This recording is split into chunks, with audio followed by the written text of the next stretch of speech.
Welcome to Pathshala.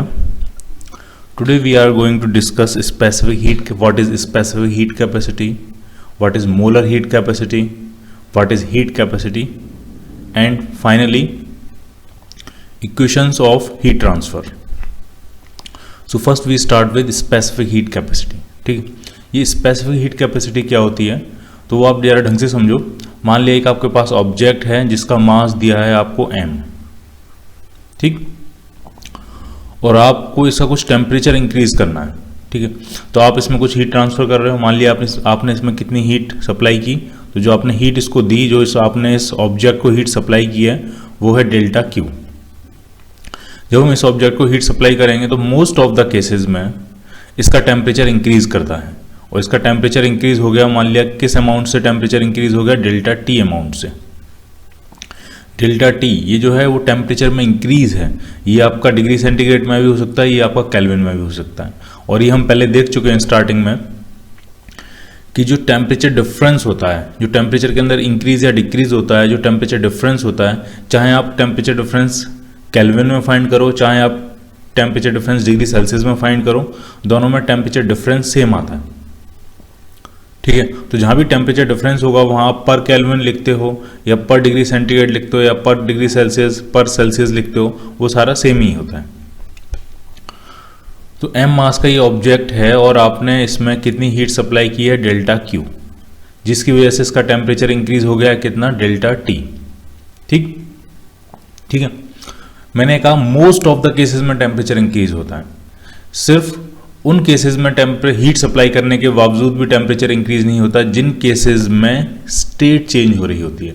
जैसे ice है, ice solid से लिक्विड में कन्वर्ट हो रही है, मेल्ट हो रही है आइस, तो उस सिचुएशन में आप हीट ट्रांसफर करते जाओगे लेकिन टेम्परेचर इंक्रीज नहीं करेगा. या फिर वाटर 100 डिग्री सेंटीग्रेड पे है, अब आप उसमें हीट सप्लाई करोगे तो वाटर किस में कन्वर्ट होगा, स्टीम में कन्वर्ट होगा, स्टेट चेंज होगी लेकिन टेम्परेचर इंक्रीज नहीं करेगा. तो अगर हम सिर्फ उन दो केसेस को छोड़ दें अभी, क्योंकि उसको हम अलग से डिस्कस करेंगे लेटेंट हीट के कंसेप्ट के अंडर में, अगर हम उन स्टेट चेंज वाले केसेस को छोड़ दें तो जनरली क्या होता है, किसी भी सिस्टम में अगर हम हीट सप्लाई करते हैं तो उस सिस्टम का टेम्परेचर इंक्रीज करता है. कोई ऑब्जेक्ट है, किसी ऑब्जेक्ट की बात कर रहे हैं, किसी ऑब्जेक्ट को अगर हम हीट सप्लाई करते हैं तो उसका टेम्परेचर इंक्रीज करेगा. तो इसका टेम्परेचर इंक्रीज करेगा किस अमाउंट से, डेल्टा टी अमाउंट से. ठीक है, तो कुछ चीज़ें एकदम आपको क्लियर होनी चाहिए कि जो आपने हीट सप्लाई की है डेल्टा क्यू, क्या वो डेल्टा टी के प्रोपोर्शनल होगी. जितनी ज़्यादा हीट सप्लाई करोगे उतना ज़्यादा टेम्परेचर इंक्रीज करेगा. ठीक, अगर एक फिक्स्ड मास है किसी भी ऑब्जेक्ट का, किसी भी सब्सटेंस का, उसमें आप जितनी ज़्यादा हीट सप्लाई करोगे उतना ज़्यादा उसका टेम्परेचर इंक्रीज करेगा. ठीक, दूसरा इंपॉर्टेंट पॉइंट आपको ये समझ में आना चाहिए, डेल्टा क्यू जो है क्या वो एम के भी प्रोपोर्शनल होगा. जितना हैवी ऑब्जेक्ट होगा, जितना ज़्यादा मैसिव ऑब्जेक्ट होगा, उसका टेम्परेचर बढ़ाने के लिए उतनी ही ज़्यादा हीट सप्लाई करनी पड़ेगी आपको. अगर छोटा सा ऑब्जेक्ट है तो उसका टेम्परेचर बढ़ाना है तो आप थोड़ी सी हीट सप्लाई कर दोगे, टेम्परेचर इंक्रीज हो जाएगा. लेकिन अगर बहुत हैवी ऑब्जेक्ट है, बहुत बड़ा ऑब्जेक्ट है, काफ़ी मैसिव ऑब्जेक्ट है, तो उसका टेम्परेचर अगर पूरे ऑब्जेक्ट का बढ़ाना है तो आपको बहुत ज़्यादा हीट सप्लाई करनी पड़ेगी. तो ये जो डेल्टा क्यू है वो एम के भी प्रोपोर्शनल होगा. तो अगर इन दोनों को एक साथ यूज़ करें तो आप ये कह सकते हो कि डेल्टा क्यू जो है वो एम इंटू डेल्टा टी के प्रोपोर्शनल है. जब प्रोपोर्शनलिटी हटाएंगे तो एक कांस्टेंट से मल्टीप्लाई करेंगे, वो जो कांस्टेंट आता है उसको लिखते हैं हम स्मॉल सी.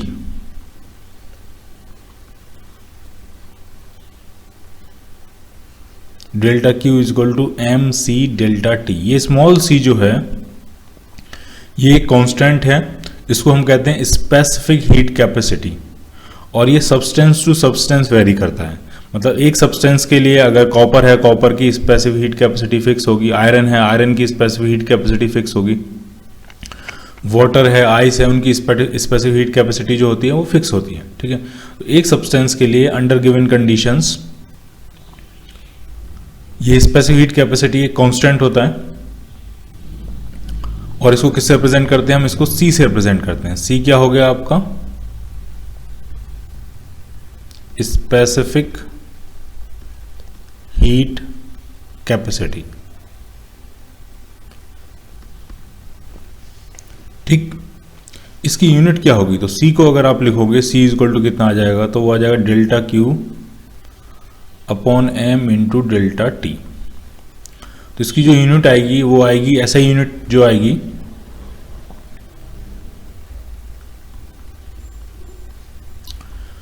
तो ऊपर है एनर्जी जूल पर केजी पर केल्विन या पर डिग्री सेंटीग्रेड, क्योंकि ये टेम्परेचर डिफरेंस है तो आप चाहे इसको पर केल्विन लिखो या पर डिग्री सेंटीग्रेड लिखो, एक ही बात है। तो इसकी SI यूनिट तो आ जाएगी जूल पर केजी पर केल्विन। इसी को आप लिख सकते हो जूल पर केजी पर डिग्री सेंटीग्रेड। ठीक, ये इसकी SI यूनिट होगी। पर केल्विन को अगर टेम्परेचर डिफरेंस है तो उसको पर डिग्री सेंटीग्रेड भी आप लिख सकते हो। ठीक है, लेकिन जनरली जो हम यूज करते हैं यूनिट, जो जनरल यूज में होती है, वो SI यूनिट नहीं यूज करते हैं, वो हम यूज करते हैं कैलोरी पर ग्राम पर डिग्री सेंटीग्रेड। ठीक, जूल नहीं यूज करते हैं, जूल की जगह क्या यूज करते हैं, कैलोरी। केजी नहीं यूज करते हैं, केजी की जगह क्या यूज करते हैं हम, ग्राम। तो ये यूनिट आपकी जनरल यूज में होती है।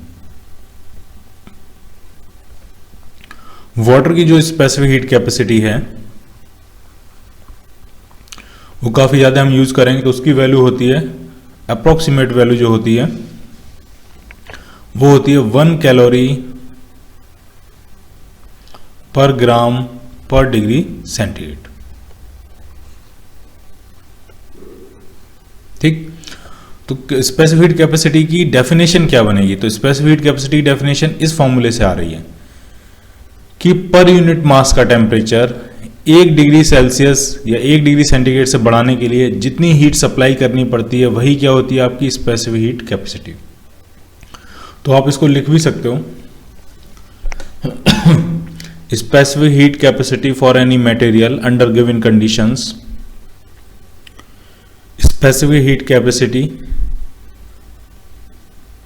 Of any material under given conditions is numerically equal to heat required by per unit mass to raise the temperature by unity, to raise the temperature by unity। ठीक, तो specific heat capacity numerically किसके बराबर होती है, heat required by per unit mass. ठीक, एक unit mass का temperature 1 unit से बढ़ाने के लिए जो हीट रिक्वायर्ड होती है उसी को हम क्या कहते हैं, वही न्यूमेरिकली किसके बराबर होती है, स्पेसिफिक हीट कैपेसिटी के बराबर होती है। क्लियर। अब इसी में आता है आपका मोलर हीट कैपेसिटी। तो मोलर हीट कैपेसिटी में किस तरह से है,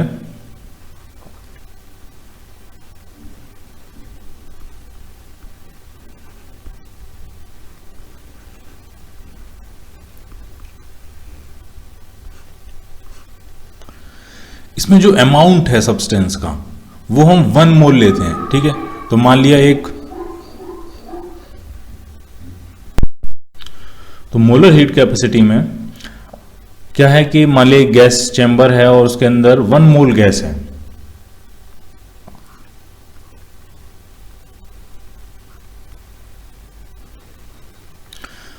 तो स्पेसिफिक हीट कैपेसिटी में हमने क्या करना था, 1 यूनिट मास का टेम्परेचर 1 यूनिट से बढ़ाने के लिए, 1 डिग्री सेंटीग्रेड या 1 केल्विन से बढ़ाने के लिए जो हीट रिक्वायर्ड थी वही थी स्पेसिफिक हीट कैपेसिटी।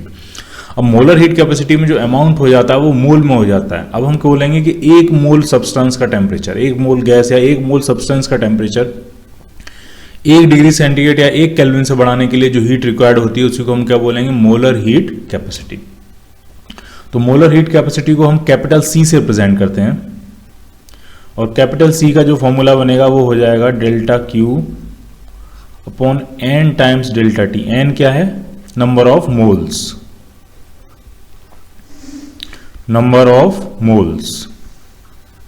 ठीक, तो डेल्टा Q कितना आ जाएगा, तो डेल्टा Q का फॉर्मूला आ जाएगा NC delta T, N capital C delta T। इसमें कैपिटल C जो है वो क्या है, मोलर हीट कैपेसिटी। ठीक है, तो गैसेस के लिए अगर हम स्पेसिफिकली गैसेस की बात करें तो जो मोलर हीट कैपेसिटी होती है वो स्टैंडर्ड दो कंडीशंस में मेजर की जाती है। एक तो होती है at constant pressure, at constant pressure, उसको हम किससे डोनोट करते हैं, सीपी से डोनेट करते हैं गैसेस के लिए, ठीक है। और दूसरी जो मेजर करते हैं वो हम मेजर करते हैं at constant volume, constant volume, और इसको किससे रिप्रेजेंट करते हैं, इसको सीवी से रिप्रेजेंट करते हैं। जब हम थर्मोडायनेमिक्स पढ़ेंगे, गैसियस स्टेट वगैरह वो सारी चीजें पढ़ेंगे हम जब, तब हम इनको देखेंगे कि सीपी सीवी कौन सी ज्यादा होती है, कौन सी कम होती है, इनमें क्या रिलेशन होता है, ठीक है, वो सारी चीजें देखेंगे, ठीक है। अभी सिर्फ आपको ये समझना है कि मोलर हीट कैपेसिटी, जैसे स्पेसिफिक हीट कैपेसिटी है वैसे ही मोलर हीट कैपेसिटी है। मोलर हीट कैपेसिटी भी स्पेसिफिक हीट कैपेसिटी जैसा ही यूनिट है, बस स्पेसिफिक हीट कैपेसिटी में पर यूनिट मास लेते हैं और मोलर हीट कैपेसिटी में पर यूनिट मोल लेते हैं। एक मोल का टेम्परेचर 1 केल्विन से बढ़ाने के लिए जो हीट रिक्वायर्ड होगी अंडर गिवन कंडीशंस, वो न्यूमेरिकली किसके बराबर होगी, मोलर हीट कैपेसिटी के बराबर होगी, ठीक। उसके बाद आता है आपका हीट कैपेसिटी, हीट कैपेसिटी।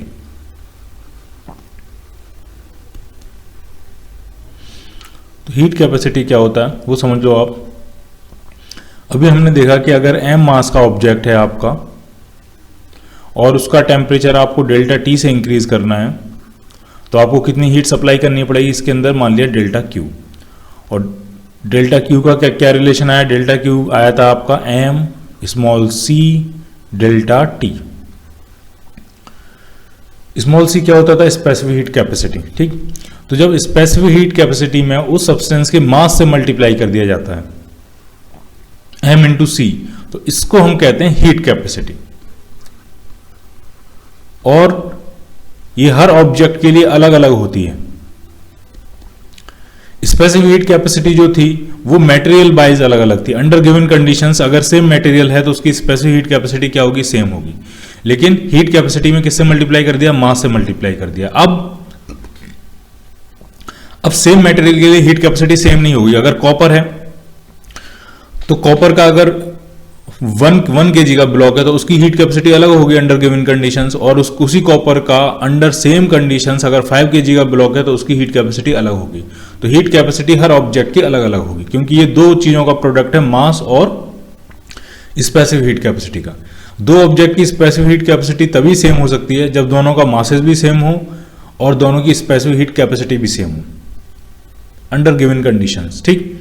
या कुछ इस तरह से सेटअप हो कि मान लिया पहला ऑब्जेक्ट है उसकी स्पेसिफिक कैपेसिटी m1c1 है, दूसरा ऑब्जेक्ट है उसकी स्पेसिफिक हीट कैपेसिटी m2c2 है, ठीक है, और इनका प्रोडक्ट बराबर है। प्रोडक्ट तो ऐसा हो सकता है जिसका मास ज्यादा हो उसकी स्पेसिफिक हीट कैपेसिटी कम हो, जिसका मास कम हो उसकी स्पेसिफिक हीट कैपेसिटी क्या हो, ज्यादा हो, और कुछ इस तरह से ज्यादा हो ताकि दोनों का प्रोडक्ट जो हो जाए वो सेम हो जाए, तो भी हम कह सकते हैं हीट कैपेसिटी दोनों ही क्या है, सेम है, ठीक। अब इस हीट कैपेसिटी का सबसे ज्यादा यूटिलाइजेशन कैलोरीमेट्री में होता है, ठीक है, वो हम बाद में पढ़ेंगे, ठीक है। अभी कुछ इंपॉर्टेंट चीजें आप समझ लो। जैसे मान लिया एक वेसल है,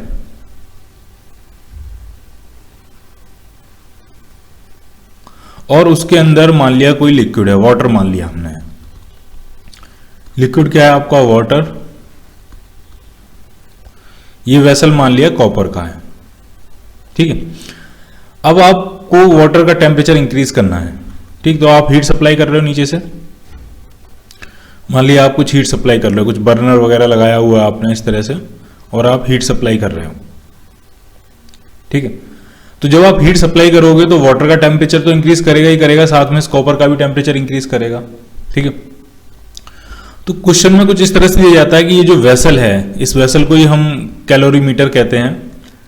इसमें कुछ और चीजें होती हैं लेकिन वो अभी हम कंसीडर नहीं करेंगे, वो सब हम जब कैलोरीमेट्री पढ़ेंगे तब ढंग से समझेंगे। अभी जो इंपॉर्टेंट पॉइंट है सिर्फ वो देखते हैं।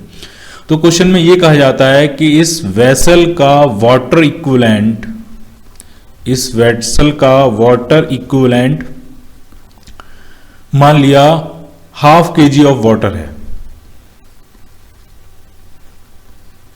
ये स्टेटमेंट क्वेश्चन में दिया जाता है। अभी हमें सिर्फ इस स्टेटमेंट का मतलब समझना है कि इसका मतलब क्या हुआ। कई क्वेश्चन जब आप करोगे तो उसमें एक वाटर इक्विवेलेंट दिया होगा, ठीक है, जो कैलोरीमीटर है उसका वाटर इक्विवेलेंट इतना है, कितना, ½ kg ऑफ वाटर। तो इसका क्या मतलब हुआ? इसका मतलब ये हुआ कि ये जो वेसल है इसकी हीट कैपेसिटी, वेसल की हीट कैपेसिटी ½ kg वाटर की हीट कैपेसिटी के बराबर होगी। Heat capacity of vessel is equal to heat capacity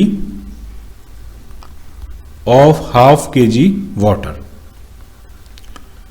यानी हीट के टर्म्स में अगर हम देखें या टेम्परेचर इंक्रीज के टर्म्स में देखें तो ये कॉपर का वेसल वैसे ही बिहेव करेगा जैसे कि ½ kg वाटर बिहेव करेगा।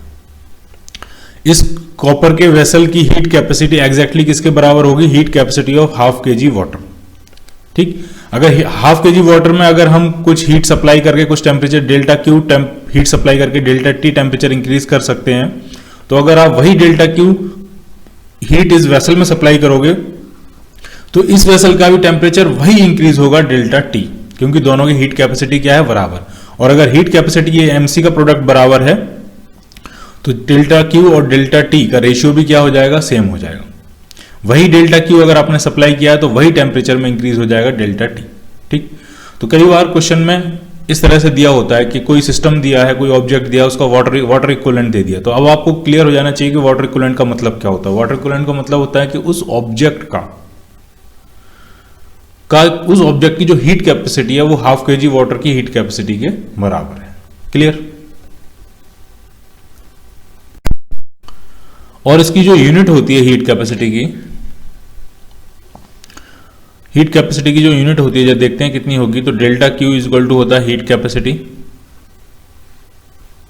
Into delta T. तो हीट कैपेसिटी की जो यूनिट आ जाएगी वो आ जाएगी जूल पर केल्विन। डेल्टा टी नीचे जाएगा तो इसकी यूनिट आ गई आपकी जूल पर केल्विन। ऐसा यूनिट क्या आ गई? जूल पर केल्विन। इसको आप कैलोरी पर ग्राम में, कैलोरी पर केल्विन या कैलोरी पर डिग्री सेंटीग्रेड में भी लिख सकते हो। ठीक है, अब एक क्वेश्चन करते हैं। उससे पहले अभी तक हमने क्या पढ़ा है? 2 फॉर्मूले हमने बेसिकली पढ़े हैं। पहला फॉर्मूला पढ़ा हमने स्पेसिफिक हीट कैपेसिटी का, delta Q is equal to क्या होता है आपका? एम स्मॉल सी डेल्टा टी। ठीक, कोई एम मास का ऑब्जेक्ट है, उसकी specific heat capacity small C है, और अगर आपने उसमें डेल्टा क्यू हीट सप्लाई कर दिया तो उसका टेम्परेचर कितना इंक्रीज कर जाएगा? Delta T. यही टेम्परेचर डिक्रीज करने के लिए भी है। अगर उसमें से डेल्टा क्यू हीट आपने एक्सट्रैक्ट कर ली है तो उसका टेम्परेचर कितना ड्रॉप हो जाएगा? Delta T. ठीक, तो ये इक्वेशन होती है, delta Q is equal to M C delta T. दूसरी हमने पढ़ी थी मोलर हीट कैपेसिटी। तो मोलर हीट कैपेसिटी में डेल्टा क्यू किसके बराबर आया था? तो वो आया था N capital C delta T. इसमें किसी गैस के n नंबर ऑफ मोल्स हैं और उसकी molar heat capacity capital C है, तो अगर आप उसमें डेल्टा क्यू हीट सप्लाई करोगे तो उसका टेम्परेचर कितना इंक्रीज हो जाएगा? Delta T. तो गैसेस के केस में स्पेशल बात यह होती है कि गैसेस को हम, और भी बहुत सारी प्रोसेस होती हैं, लेकिन जनरल जो सबसे काफी ज्यादा यूज करते हैं वो कांस्टेंट प्रेशर सिस्टम होता है, कांस्टेंट प्रेशर कंडीशन या constant volume condition. Constant pressure पे C की वैल्यू अलग होती है, उसको Cp से रिप्रेजेंट करते हैं, और कांस्टेंट वॉल्यूम पे मोलर हीट कैपेसिटी अलग होती है, उसको Cv से रिप्रेजेंट करते हैं। इसको बोला जाता है molar heat capacity at constant pressure. Cp क्या है? Molar heat capacity at constant pressure. Cv क्या है? Molar heat capacity at constant volume. बाकी इसकी डिटेल यूज देखेंगे जब हम थर्मोडायनेमिक्स पढ़ रहे होंगे।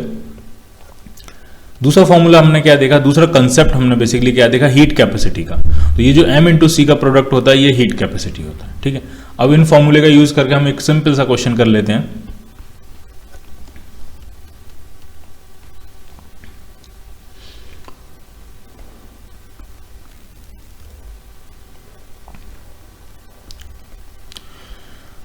क्वेश्चन में मान लिया 1 kg वाटर दिया हुआ है, 1 kg वाटर है eight 20 degree centigrade.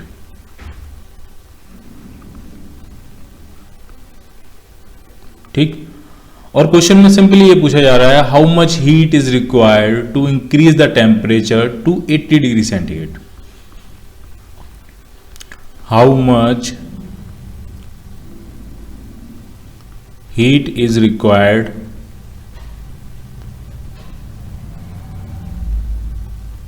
to increase the temperature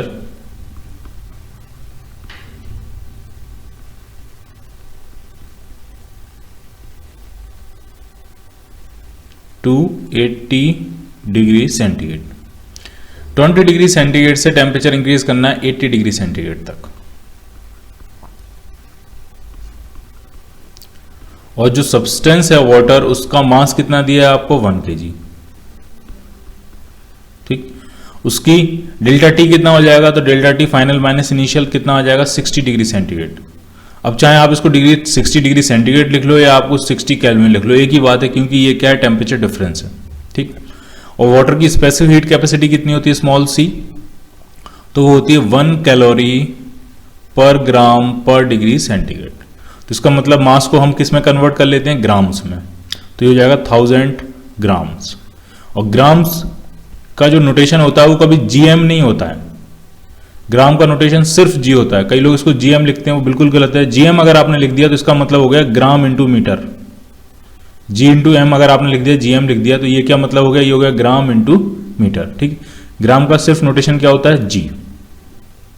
ठीक, तो जरा देखते हैं इसको कितनी हीट सप्लाई करनी पड़ेगी। टेम्परेचर इंक्रीज करना है तो हीट डेफिनेटली सप्लाई करनी पड़ेगी। फॉर्मूला क्या हो जाएगा, एम स्मॉल सी डेल्टा टी। मास ग्राम्स में ले रहे हैं, क्यों ले रहे हैं, क्योंकि स्मॉल सी पर यूनिट ग्राम है। स्मॉल सी की वैल्यू 1 कैलोरी पर यूनिट ग्राम पर डिग्री सेंटीग्रेड, और टेम्परेचर इंक्रीज कितना है 60। तो कितनी हीट सप्लाई करनी पड़ेगी आपको, 60,000 कैलोरी, या इसी को आप कह सकते हो 60 किलो कैलोरी हीट आपको सप्लाई करनी पड़ेगी। क्लियर।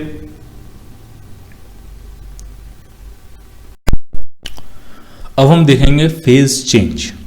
अभी तक हमने जो देखा, तो मैंने पिछले लेक्चर में भी आपको बताया कि जनरली ऐसा होता है कि हम हीट किसी सिस्टम को देते हैं, किसी ऑब्जेक्ट को देते हैं, उसका टेम्परेचर इंक्रीज करता है। लेकिन सिर्फ एक एक्सेप्शन ऐसा है कि जब हम हीट देते हैं और सब्सटेंस का टेम्परेचर इंक्रीज नहीं करता है। वो कब होता है, वो तब होता है जब उस ऑब्जेक्ट का फेज जो है वो चेंज हो रहा हो। जैसे आइस जो है वो क्या कर रही हो, मेल्ट कर रही हो।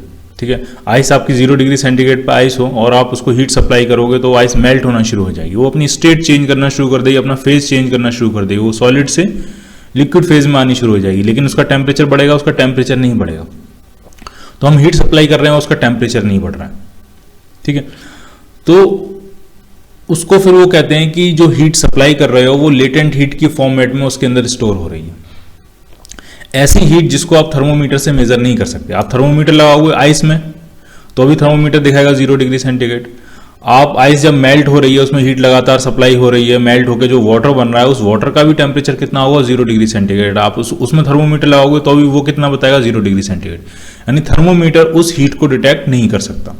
जो हीट आप सप्लाई कर रहे हो ऑब्जेक्ट के अंदर, सिस्टम के अंदर, थर्मोमीटर उस हीट को डिटेक्ट नहीं कर पा रहा है। इसलिए हम क्या कहते हैं, हम ये कहते हैं वो जो हीट जो स्टोर हो रही है वो किस फॉर्मेट में स्टोर हो रही है, उसके अंदर जाके लेटेंट हीट के फॉर्म में। ठीक है, उसको हिंदी में कहते हैं हम गुप्त ऊष्मा है, वो छुपी हुई ऊष्मा है। हीट मतलब ऊष्मा, लेटेंट मतलब छुपी हुई है, गुप्त ऊष्मा है वो। ठीक है, तो जब भी फेज चेंज होता है तो हम जो हीट सप्लाई करते हैं वो लेटेंट हीट के फॉर्मेट में हीट सप्लाई करते हैं। लेटेंट हीट को डिफाइन उन्होंने इस तरह से किया गया है कि heat required to change phase of unit mass of a substance. यानी एक यूनिट मास अगर ले लें हम किसी सब्सटेंस का और उसका फेज चेंज में जो हीट सप्लाई करनी पड़ेगी, जो हीट चाहिए होगी, उसी को हम क्या कहते हैं, लेटेंट हीट। ठीक, तो अभी आप ये समझो, मान लिया आपके पास ये एक आइस क्यूब था और उसका टेम्परेचर था -10 डिग्री सेंटीग्रेड। ठीक, आप लगातार उसमें हीट सप्लाई कर रहे हो, लगातार हीट आप सप्लाई कर रहे हो, तो शुरुआत में क्या होगा, जब -10 डिग्री सेंटीग्रेड उसका टेम्परेचर था, शुरुआत में आप हीट सप्लाई करोगे, इसके अंदर हीट सप्लाई करोगे तो उसका टेम्परेचर इंक्रीज करेगा। -10 से -9 होगा, -8 होगा। ठीक है, और ये हीट सप्लाई करते करते इसका टेम्परेचर कितना हो जाएगा, 0 डिग्री सेंटीग्रेड। तो अभी ये बनी है 0 डिग्री सेंटीग्रेड की आइस। पहले क्या थी, -10 डिग्री सेंटीग्रेड की आइस। और इस ड्यूरेशन में आपने कितनी हीट सप्लाई कर दी, मान लिया Q1 हीट आपने इसमें सप्लाई कर दी, डेल्टा Q1 हीट आपने इसमें सप्लाई कर दी। ठीक, अब आइस बन गई 0 डिग्री सेंटीग्रेड की। अब आप इसमें और हीट सप्लाई करोगे तो अब टेम्परेचर नहीं बढ़ेगा, तो अब क्या होगा, फेज चेंज होगा। 0 डिग्री सेंटीग्रेड की जो आइस है वो क्या बनाएगी, वो सबसे पहले बनाएगी 0 डिग्री सेंटीग्रेड का वाटर, ये मेल्ट होना शुरू होगी। और इस प्रोसेस में जितनी आप हीट सप्लाई करोगे डेल्टा Q2 अगर उसको बोलें, ठीक है, तो वो किस फॉर्मेट में सिस्टम के अंदर स्टोर हो रही होगी, लेटेंट हीट की फॉर्मेट में। ठीक है, उसको आप थर्मोमीटर से मेजर नहीं कर सकते, क्योंकि यहां भी थर्मोमीटर लगाओगे तो 0 डिग्री सेंटीग्रेड टेम्परेचर दिखाएगा थर्मोमीटर, और यहां पे भी कितना दिखाएगा, 0 डिग्री सेंटीग्रेड। ठीक, अब ये वाटर बन गया है पूरा, ये क्या बन गया, वाटर बन गया 0 डिग्री सेंटीग्रेड का वाटर। अब आप इसमें और हीट सप्लाई करोगे तो अब इस वाटर का टेम्परेचर जो है वो इंक्रीज होना शुरू हो जाएगा। आइस से क्या बन चुका है, वाटर। वाटर का टेम्परेचर इंक्रीज करेगा, 0 डिग्री सेंटीग्रेड से बढ़ेगा 1 2 3 10 20, कहां तक जाएगा, ये 100 डिग्री सेंटीग्रेड तक जाएगा, बॉइलिंग वाटर। और मान लिया आपने कुछ हीट सप्लाई कर दी डेल्टा Q3, ठीक है। अब आप इसमें अगर और हीट सप्लाई करोगे तो अब पूरा वाटर स्टेट चेंज करेगा, फेस चेंज करेगा, और किसमें कन्वर्ट होना शुरू हो जाएगा, 100 डिग्री सेंटीग्रेड की स्टीम में कन्वर्ट होना शुरू हो जाएगा। इस प्रोसेस में भी जो आप हीट सप्लाई कर रहे होगे वो लेटेंट हीट की फॉर्मेट में सिस्टम के अंदर स्टोर हो रही होगी। थर्मोमीटर से आप उसको मेजर नहीं कर सकते। यहां थर्मोमीटर लगाओगे ये भी बताएगा 100 डिग्री सेंटीग्रेड, और यहां थर्मोमीटर लगाओगे ये भी 100 डिग्री सेंटीग्रेड बताएगा, लेकिन इस सिस्टम की एनर्जी से कहीं ज्यादा होगी, क्योंकि इसके अंदर जो आपने हीट सप्लाई की है डेल्टा Q4 कह देते हैं, वो लेटेंट हीट के फॉर्मेट में स्टोर होगी। ठीक है, तो जब सिस्टम का टेम्परेचर इंक्रीज हो रहा होता है तब हम कौन सा फॉर्मूला यूज करेंगे, तब हम फॉर्मूला यूज करेंगे delta Q is equal to MC delta T, क्योंकि टेम्परेचर इंक्रीज या डिक्रीज हो रहा है। जब फेज चेंज हो रहा होता है तब हम क्या करेंगे, ठीक है। तो अब हम अगर लेटेंट हीट की डेफिनेशन देखें, फेज चेंज यहाँ पे कहाँ हुआ, एक तो ये वाला सिस्टम है, यहाँ पे फेज चेंज हुआ है, ठीक, और एक ये वाला सिस्टम है, यहाँ पे फेज चेंज हुआ। तो लेटेंट हीट को किस तरह से डिफाइन किया गया है,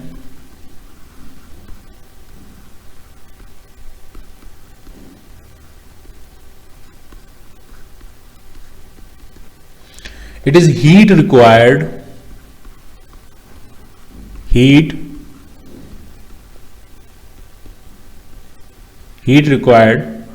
to change phase of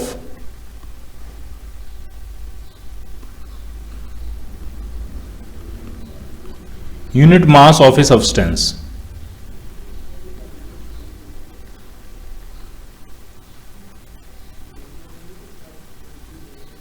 ठीक, किसी भी सब्सटेंस के यूनिट मास का फेस चेंज करने के लिए जो हीट चाहिए होती है उसी को हम क्या कहते हैं, लेटेंट हीट कहते हैं। ठीक, और लेटेंट हीट को रिप्रेजेंट किससे करते हैं हम, कैपिटल L से रिप्रेजेंट करते हैं। ठीक, सबसे ज्यादा यूज करेंगे हम आइस वाटर सिस्टम। तो आइस को फ्यूज करने के लिए जो लेटेंट हीट चाहिए होती है, 1 ग्राम आइस को फ्यूज करने के लिए जो लेटेंट हीट चाहिए होती है उसी को कहते हैं latent heat of fusion of ice, latent heat of fusion of ice. और वो कितनी होती है, वो होती है 80 कैलोरी पर ग्राम। ठीक, 1 ग्राम आइस है 0 डिग्री सेंटीग्रेड में, उसको 0 डिग्री सेंटीग्रेड के वाटर में कन्वर्ट करना है, तो कितनी हीट रिक्वायर्ड होगी, 80 कैलोरी हीट रिक्वायर्ड होगी। इसी तरह से वाटर को अगर वेपराइजेशन करना है, स्टीम में कन्वर्ट करना है, तो latent heat of vaporisation of water, और ये काफी ज्यादा होती है, ये होती है 540 कैलोरी पर ग्राम होती है। एग्जैक्ट वैल्यू 539 कैलोरी पर ग्राम है, लेकिन ज्यादातर कैलकुलेशंस में जब तक आपको दी ना हो हम 540 ही यूज करेंगे। ठीक, तो 1 ग्राम यूनिट मास का फेस चेंज करने के लिए जो हीट रिक्वायर्ड है वो कितनी है, L। तो अगर m ग्राम का आपको फेस चेंज करना हो तो कितनी रिक्वायर्ड होगी, m इंटू एल। तो फॉर्मूला क्या बन जाएगा, Q is equal to m into L. m mass है सब्सटेंस का और उसका फेस चेंज करना है, ठीक है, तो कितनी हीट रिक्वायर्ड होगी, Q इज इक्वल टू कितना हो जाएगा, m इंटू एल, या delta Q is equal to m into L. इतनी हीट आपको चाहिए होगी। ठीक है, तो अब आपके पास 2 फॉर्मूले बन गए, एक तो बन गया delta Q is equal to MC delta T, ये तब है जब स्टेट चेंज नहीं हो रहा है, टेम्परेचर बढ़ रहा है, ये तब है। और दूसरा फॉर्मूला क्या बन गया, delta Q is equal to m into L, ये तब है जब फेज चेंज हो रहा है। अगर फ्यूजन है तो यहाँ पे फ्यूजन लिख देंगे, अगर वेपराइजेशन है तो यहाँ पे वेपराइजेशन लिख देंगे। ठीक, इसका उल्टा भी ट्रू है। अगर आपके पास 0 डिग्री सेंटीग्रेड का वाटर है और उसको आपको कन्वर्ट करना है 0 डिग्री सेंटीग्रेड की आइस में, तो आपको इसमें से कुछ हीट क्या करनी पड़ेगी, एक्सट्रैक्ट करनी पड़ेगी।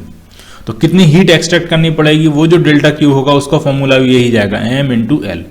आइस से वाटर बनाना है तो जितनी हीट इसमें देनी पड़ेगी उतनी हीट अगर आप एक्सट्रैक्ट कर लोगे तो ये वाटर से वापस क्या बन जाएगा, आइस बन जाएगा। तो फॉर्मूला आपका यही चलेगा, चाहे आप हीट दे रहे हो या हीट निकाल रहे हो। क्लियर। अब एक क्वेश्चन कर लेते हैं इस पे based.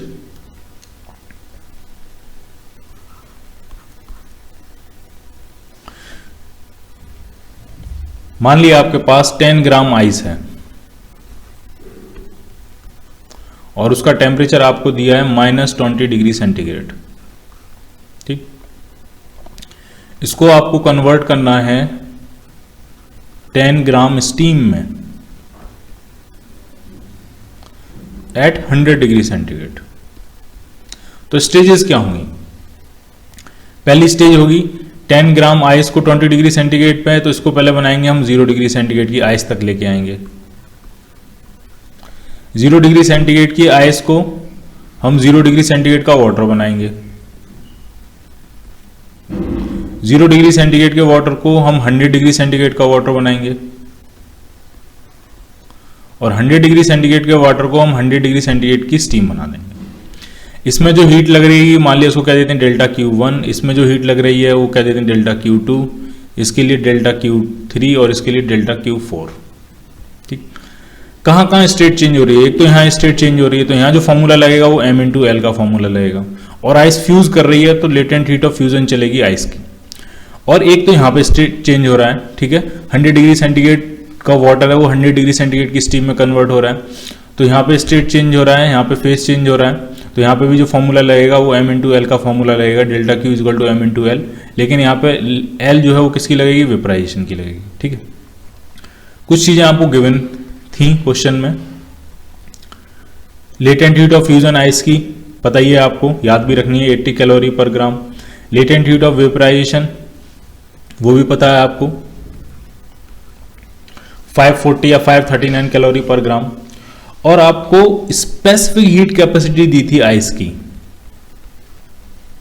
Small C of ice, वो दी थी 0.53 कैलोरी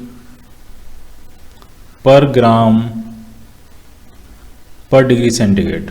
और वाटर की स्पेसिफिक हीट कैपेसिटी तो आपको पता ही है, 1 कैलोरी पर ग्राम पर डिग्री सेंटीग्रेड। ठीक, तो एक एक करके हम सॉल्व करेंगे। डेल्टा Q1 फाइंड करेंगे, फिर डेल्टा Q2, फिर Q3, फिर Q4। तो सबसे पहले फाइंड करते हैं डेल्टा Q1। देखो जरा आप सिस्टम, इसमें स्टेट चेंज तो हो नहीं रही है, तो इसमें जो फॉर्मूला लगेगा वो mc डेल्टा t का फॉर्मूला लगेगा। मास कितना है, मास है 10 ग्राम। ग्राम में लिख रहे हैं क्योंकि जो हीट स्पेसिफिक हीट कैपेसिटी दी है वो पर यूनिट ग्राम में ही आपको दी है। ठीक, फिर आया स्पेसिफिक हीट कैपेसिटी, तो वो आइस की है, आइस की कितनी है 0.53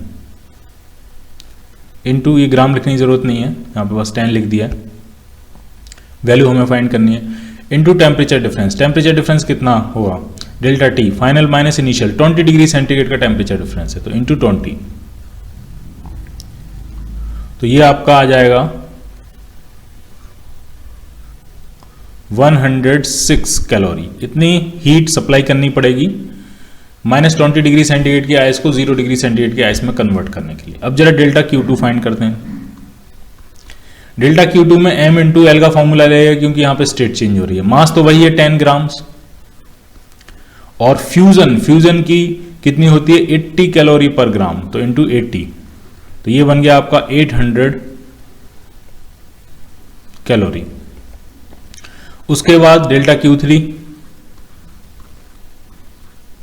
यहां पे स्टेट चेंज नहीं हो रही है, यहां पे टेम्परेचर इंक्रीज हो रहा है, तो फॉर्मूला क्या लगेगा mc डेल्टा t का फॉर्मूला लगेगा।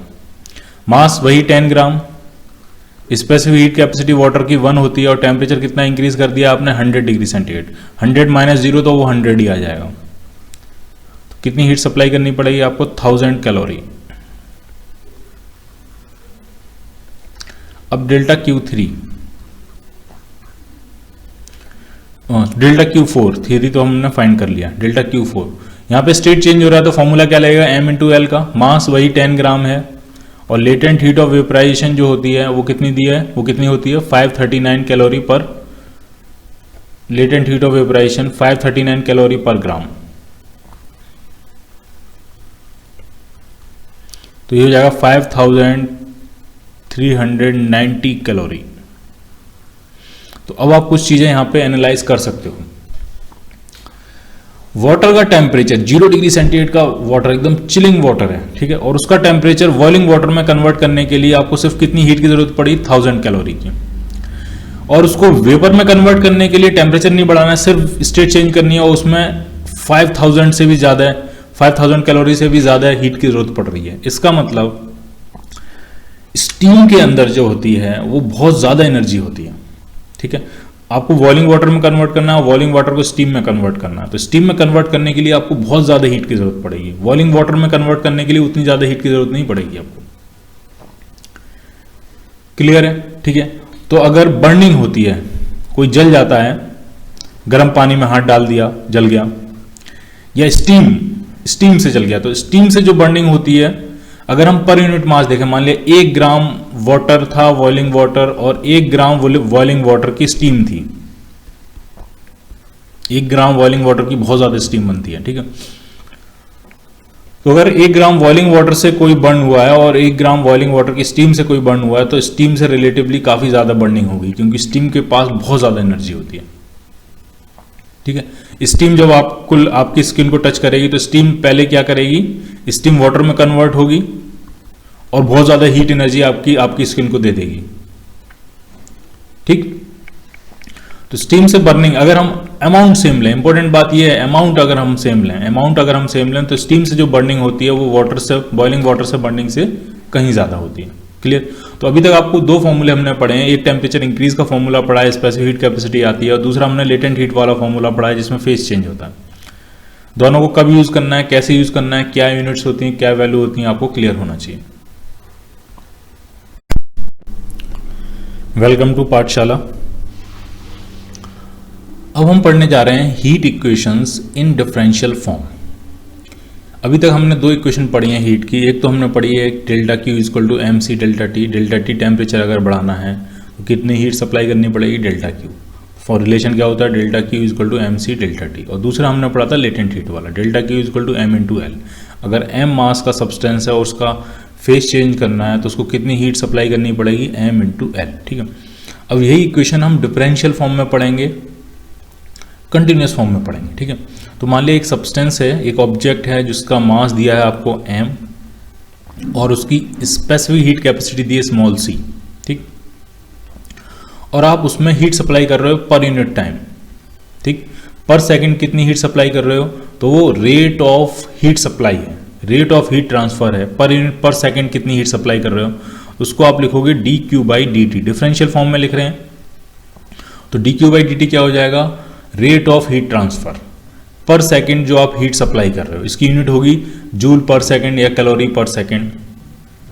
इसी को आप हीट करंट भी कह सकते हो, ठीक। वैसे करंट जो वर्ड है वो चार्ज के लिए यूज किया जाता है, इलेक्ट्रिसिटी के लिए यूज किया जाता है।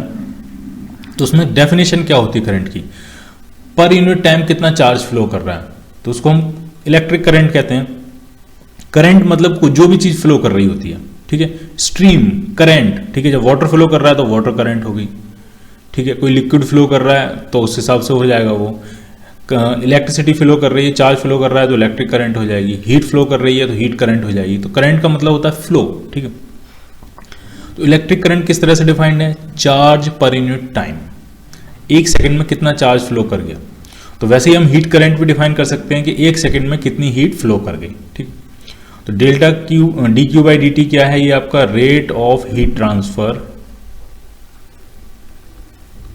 Rate of heat transfer. इसी को आप क्या लिख सकते हो, हीट करंट, हीट करंट,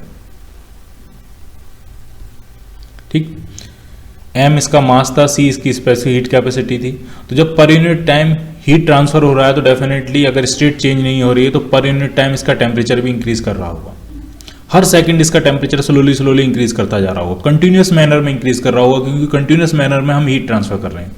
तो जो टेम्परेचर इंक्रीज कर रहा है पर यूनिट टाइम, उसको हम लिखेंगे D capital T by D small T. ये है रेट ऑफ टेम्परेचर इंक्रीज, या इसी को आप कह सकते हो रेट ऑफ हीटिंग है। ये किस रेट से ऑब्जेक्ट हीट हो रहा है, रेट ऑफ हीटिंग। ठीक है, तो अब रिलेशन क्या बनेगा, तो रिलेशन ये था आपका delta Q is equal to था एम सी डेल्टा टी। जब हम स्मॉल चेंज की बात करते हैं तो ये हो जाएगा D Q is equal to M C D T. और जब हम रेट की बात करते हैं पर यूनिट टाइम, तो इसमें dt से इसमें डिवाइड कर देंगे और dt से इसमें डिवाइड कर देंगे, तो ये रिलेशन बन जाएगा। ये है हीट करंट, हीट करंट कितनी फ्लो हो रही है, यानी पर यूनिट टाइम कितना हीट ट्रांसफर हो रहा है। और ये क्या है, m मास, c specific heat capacity small c, और dt by dt rate of heating, या पर यूनिट टाइम कितना टेम्परेचर इंक्रीज कर रहा है, पर सेकेंड कितना टेम्परेचर इंक्रीज कर रहा है। क्लियर, ठीक। इसका उल्टा भी हो सकता है, अगर आप इसमें से हीट एक्सट्रैक्ट कर रहे हो तो इसका टेम्परेचर क्या हो जाएगा, ड्रॉप होना शुरू हो जाएगा। पर यूनिट टाइम अगर कितनी हीट एक्सट्रैक्ट कर रहे हो D q by D T, तो पर यूनिट टाइम जो इसका टेम्परेचर ड्रॉप हो रहा होगा वो D T by D T होगा। पर यूनिट टाइम जो हीट एक्सट्रैक्ट कर रहे हैं वो है D q by D T, तो पर यूनिट टाइम जो इसका टेम्परेचर ड्रॉप कर रहा होगा, हर सेकंड जो इसका टेम्परेचर कम होता जा रहा होगा, वो हो जाएगा D capital T by D small T. तब हम इसको बोल देंगे क्या हो जाएगा, ये रेट ऑफ कूलिंग हो जाएगा। ठीक है, ये क्या हो जाएगा, रेट ऑफ कूलिंग। ठीक, तो ये तो हो गया एमसी डेल्टा टी का कंसेप्ट। अब अगर हम फ्यूजन की बात करें,